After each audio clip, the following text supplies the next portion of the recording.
is Intel's Alder Lake DOA? Let's discuss.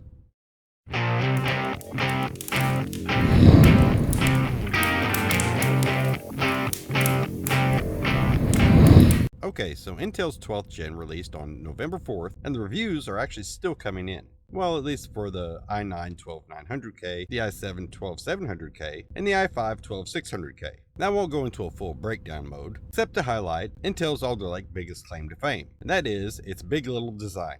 It has P cores that are for performance, and E cores that are efficient, and to run the mundane background tasks. I will give my thoughts on Intel's latest launch, Alder Lake, and give my recommendation as a gamer/system builder on what you should buy if you should be in the market to build. The angry rant comes later in the video. So like this video, share this video, and subscribe for more of my no BS, no spin, gaming and hardware content. I'm trying to hit 10,000 subscribers by the end of the year, and only you can help me reach that goal. With that out of the way, let's get the show on the road. Okay, let's start with the elephant in the room. Intel's 12th gen flagship, the 12900K, priced around $590 US.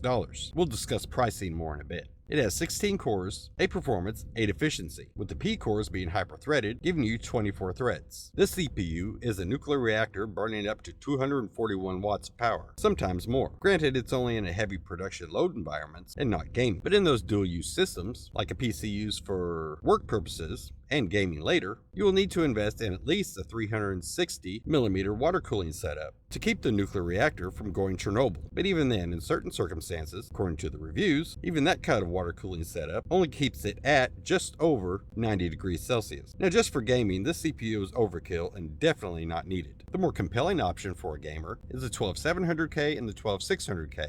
The 12700K being 12 cores, 8 performance with hyper-threading, and 4 efficiency, giving you a total of 20 threads, and priced around $400. The 12600K, priced at $290 or thereabout, has 10 cores, 6 P cores with hyper-threading, and 4 E cores for 16 total threads. Now as for Intel's latest marketing for these chips, well, let's just say they're stepping in their own feces. Many people are thinking these chips require Windows 11 due to Intel's own marketing material, but I do kind of find it funny when big companies just can't get out of their own way. Intel's 12th gen does not require Windows 11. I repeat, does not. You may see a slight performance boost if you're running Microsoft's latest and greatest, and yes, that is with really thick sarcasm, but the performance gains seem to be hit and miss. Now I will mention the Alder Lake's design has caused de novo DRM to break over 50 games. Some of them by now have been patched, and while people will blame de novo, I see this really as Intel's and Microsoft's fault. Yes, de novo is shit for a DRM, and all three probably need to work together to patch it. As a side note, yes, I wouldn't mind seeing de novo go bankrupt. The world of gaming would be a better place without the lag and stuttering inducing DRM, but maybe that's just me.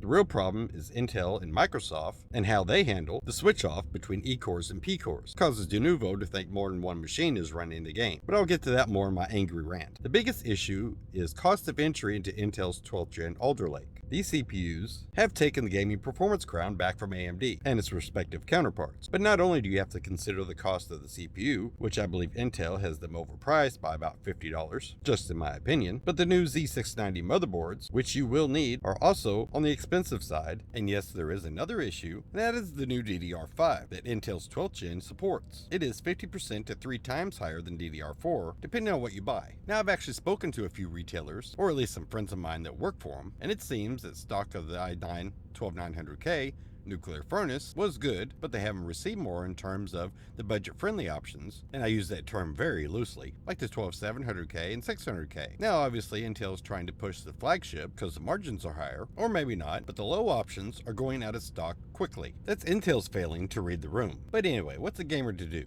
This would be an easier decision if Intel would state how long they might be on their new socket, the 1700, used on their new motherboards. We have been spoiled by not having to switch motherboards by AMD, trying to keep the same AM4 socket for multiple generations. And Intel, well, they kept producing the same chip for generations, so yeah, the 14nm plus. Now this is Intel's first foray in years to the I have something new market. And if it goes back to Intel's tick-tock mentality, we will see only 2 chip generations for the Z690 motherboard. And that doesn't produce any warm fuzzies if we're going to be spending that kind of money, because they are way overpriced motherboards. And some people may say, hey Axial, it has PCIe Gen 5. And I say to that, we can't even saturate Gen 4. Or even Gen 3 unless it's specific situations. PCIe Gen 5 is bragging rights and only for marketing. But anyway, what's a gamer to do? Well, that depends on what you have now. If you're on the AMD platform, stick with it. You still have an upgrade path if you haven't gotten a Ryzen 5000 series CPU yet. And if you have, Alder Lake does provide a boost in gaming performance, but it isn't worth the cost of the upgrade. Between the CPU, motherboard, and the new DDR5 memory, if you go that route, in my mind it isn't worth it. Oh, and I can hear people typing in the comments. Yes, Alder Lake does support DDR4 memory, and if you are going to go the Intel route, that is what I would buy, for reasons I will make plain at the end of the video. Just make sure when you're buying a motherboard that you buy the DDR4 variant of the Z690. Now let's say you're on Intel's 10th gen. We won't talk about 11th gen as it wasn't worth the silicon wafers they were stamped out of. Anyway, 10th gen, stick with your system. As a gamer, it still isn't worth the cost of admission. Now, if you are a diehard and really need a new PC, or your PC took a shit and Alder Lake just gives you that morning wood, forget the i9. The i5 12600K is what I would recommend. It makes AMD's 5600X obsolete with current pricing, and the 12600K is sometimes besting the 5800X by AMD, which is an 8-core 16-thread part. Shop around for motherboard deals. It would be easier to recommend if B-series Mobos had been released, but this is the hand we're dealt, and I would definitely go with the DDR4 variant. Now me personally, price to performance, I would still go AMD, but that is just what I would do with my personal gaming rig, and if I was in the market to build. And another note, if you want Alder Lake, get one from a reputable dealer, not scalped ones on eBay and websites like it. Scalpers are still a shit part of the gaming world that hasn't gone away. They remind me of herpes. You think it's gone, but bam, it shows back up at the most inopportune time. Now here comes a few angry rants. This is the angry rant section of the video. And since we're talking about scalpers at the moment, yes, DDR5 right now is being scalped on eBay. You cannot find it, it's all out of stock everywhere else on the internet because of scalpers. Now I did a video previously on my opinion of scalpers and what I think should happen to them. I used the analogy of my main man Steve, a raging bull that loves to bend scalpers over and stretch out their back door. Yes, maybe kind of extreme, but what scalpers do is extreme also. The next thing I would like to mention is the issue with Denuvo. Yes, I already told you my opinion of Denuvo earlier in the video. This has to do with Microsoft and Intel. In a statement released by Intel, the games they have patched that caused problems with Denuvo were only on Windows 11, not Windows 10.